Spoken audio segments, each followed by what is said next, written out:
Okay, so we start with one end, and you want to accordion it and keep it kind of nice and smooth.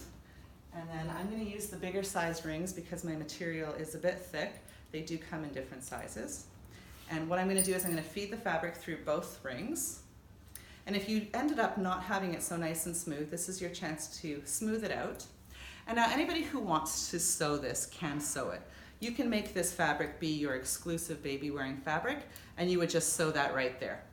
But you don't have to, because if you have enough fabric hanging down, it's going to rest on your shoulder, and the weight of your baby and on your shoulder is what's going to keep your baby in.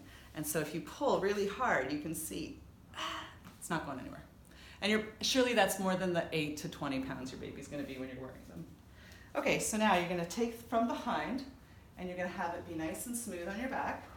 And again, accordion up to the bottom. Slide that fabric through, and we're going to go up through both rings. Okay, and see how I'm holding my thumb here? I'm splitting the rings open, and I'm going to bring this fabric down through the bottom. So for those of you who remember the wraps of the 90s, same kind of idea. So if I pull this side, it tightens.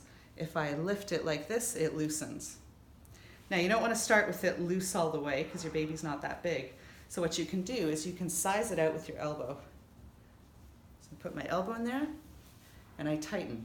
Now remember how we kept this nice and straight? The reason for that is now if I want to tighten the top, I'm going to tighten from the top of the fabric here. If I want to find the slack in the bottom, I'm going to tighten from the bottom, okay? So we're ready to put in our baby. My baby is this doll Polly. Polly doesn't have a weighted bottom the way your baby will have a weighted bottom, so it's a tiny bit different. But you want to bring your baby up to the opposite shoulder away from the ring. A very small infant, and that's this kind of hold that I'm showing you, is for a newborn infant. Often they like to have their legs frog-legged up, so if they still like the frog-legged hold, you can frog-leg them up. If they don't, you'll know your baby, you don't force their legs up, but a lot of babies want to recreate the space they came from, which is a tight belly space.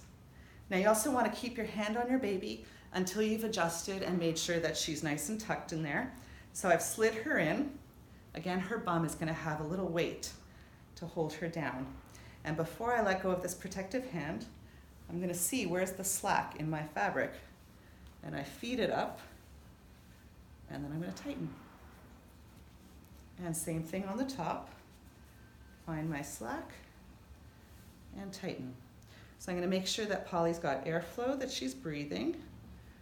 I'm going to make sure her neck is protected here with this extra little blanket holding her up. And I should be able to kiss the top of her head. Don't want her too low, don't want her too high. And you like her to have her in this spine-aligned, upright position, sometimes known as the 4th trimester position.